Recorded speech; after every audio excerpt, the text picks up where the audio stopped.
Hello, my name is Jacob Monk, and this video is made here in Copenhagen, Denmark. And I want to make this video to say congratulations to Donald Trump, the President of the United States of America today.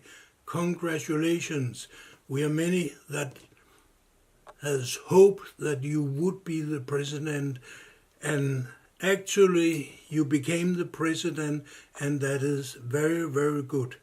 I hope it will be good for America, for USA, and I'm quite sure, 100% sure, it will be very good for Europe and for the world, not at least for the peace in this world. Because the Obama administration, he had the policy of never talking to the Russians, but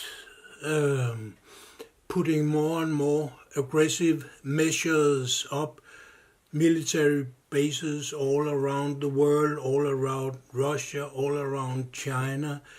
And he didn't want to talk to the Russians, he didn't want to negotiate, so the tensions was just worse and worse.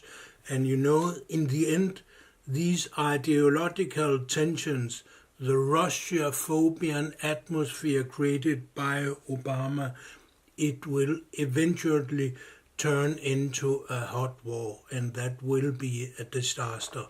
So thank you, Donald Trump. Your main purpose in this period when you are president, these 4 years, I think they are to make peace with the Russians, to stop the conflict ideological, military-wise with the Russians, because this conflict is of no use for USA, and it is very harmful for the world, and it's very dangerous because this ideological war can any moment turn into a full-scale military war. And the same goes with China. Don't mix into Chinese affairs. Don't you think that it is America's responsibility to decide how the powers in Asia, they negotiate about the South Chinese Sea? That is up to directly negotiations between China and all the other Asian states.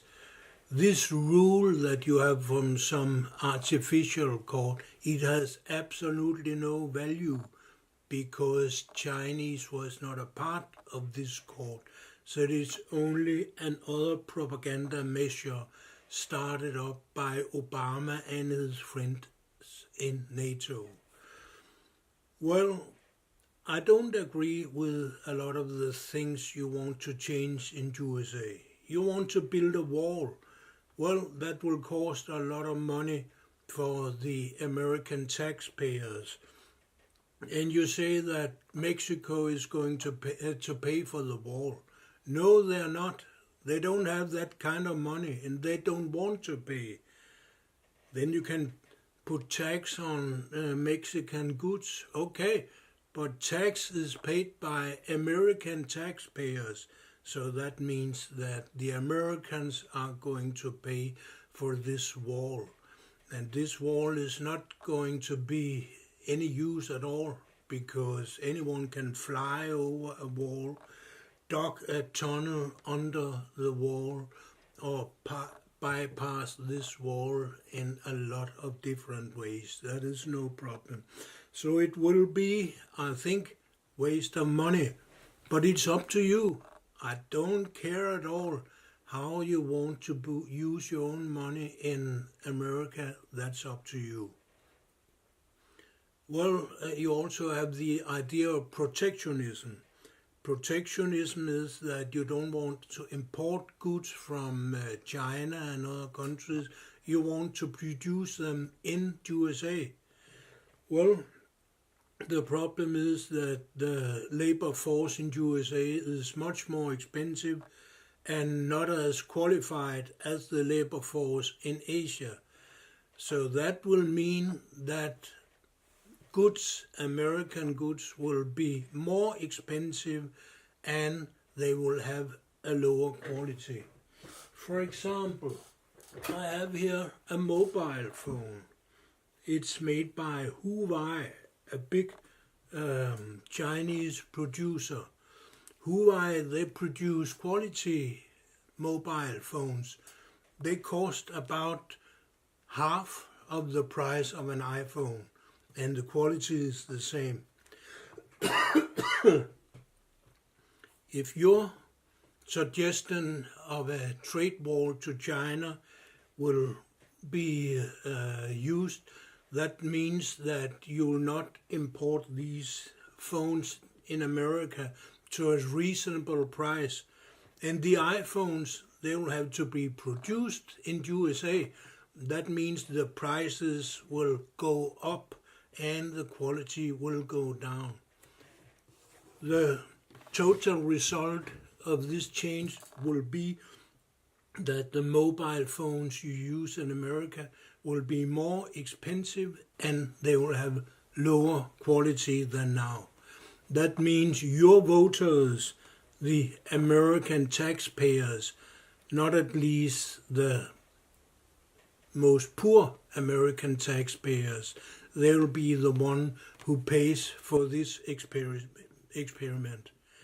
Ever since Adam Smith wrote his book about the wealth of nations, everyone in economy have known that it is very bad to make protectionist measures in any country, because it is through trade with other countries that we are more rich and earn money, because the country where it is most cheap to produce a certain good, for example a mobile phone, should be the country to produce this good, and not any other country where it's more expensive.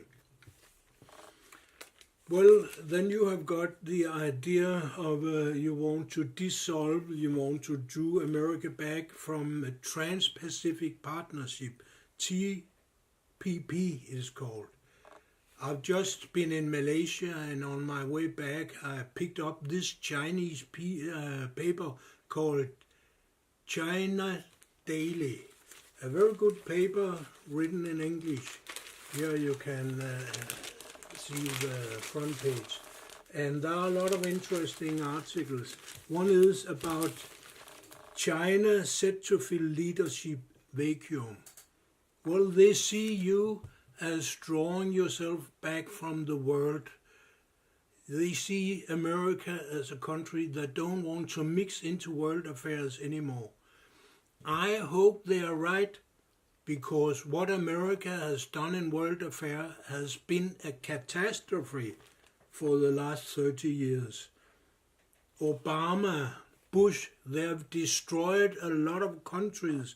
They have killed more than 1 million people in the Middle East and elsewhere. So it's time that America start up focusing on your own affairs, not trying to bump and correct other countries. Each country must have the right to decide themselves how they want to rule their own country. Democracy is not a finished model. There are many interpretations of the word democracy, and each country has their own way of working. And America shouldn't be the policeman of the world trying to control how everyone is running their own country. The reason why it has been that way in the past is because American economists, the leadership of America, and several of the American presidents have wants to make America an imperialist country. That means a country that rules the whole world. And that is very, very bad. That is a global demon trying to take care of their own affairs, by repressing, killing, bombing, and destroying other peoples and countries. So I really hope that the person who wrote this article is called Bob Lee. He is right when he is saying China set to fill leadership vacuum. That means that USA will draw back from Asia and China will fill up the role of a big commercial partner that all the Asian countries can use. China is much closer to the other Asian countries. I'm talking about Malaysia, Thailand, Vietnam, and other countries. China is much closer, so it's a natural thing that China is trading with these countries to make value and to make economic growth. America will still earn a lot of money also in the future, but not through imperialist policy. Well, let me finish saying that here in Europe, many people think that you are a Russian agent, Mr. President. Well, they think that I'm a Russian agent too. And I think both of us should be proud of this title, a Russian agent, because a Russian agent is a synonym here in Europe with a person that wants peace, that wants fewer weapons, that don't want Europe to take part in bombardments of innocent people and innocent countries around the world, Syria, Libya, Afghanistan, Iraq. You know all these catastrophes that America and their NATO partners has put on the world with a disastrous consequence. Well, Russian agents are persons, when this word is used the way that the stupid European politicians from Angela Merkel and the current British Prime Minister and her foregoers, the former UK Prime Minister, and a lot of other politicians in Europe. Well, they want to be under the leadership of USA. But now that you are being considered a Russian agent, they don't want to be on the leadership of USA anymore. So I really hope that you'll stick to being a president for many years to come, for 8 years. And after that, I hope that your very intelligent and very beautiful daughter will be the next president. So we will have maybe 16 years from now with Republican leadership, because Republican leadership is the only leadership that can save America and the world from a total disaster. Because you are able to talk to the Russians, you are able to talk to the Chinese. We know that Ronald Reagan and Richard Nixon, they had negotiations with the Russians and the Chinese, and they created great results. And you can do the same, but you have to start up your relation to the other powers. Don't try to play a military game against other powers.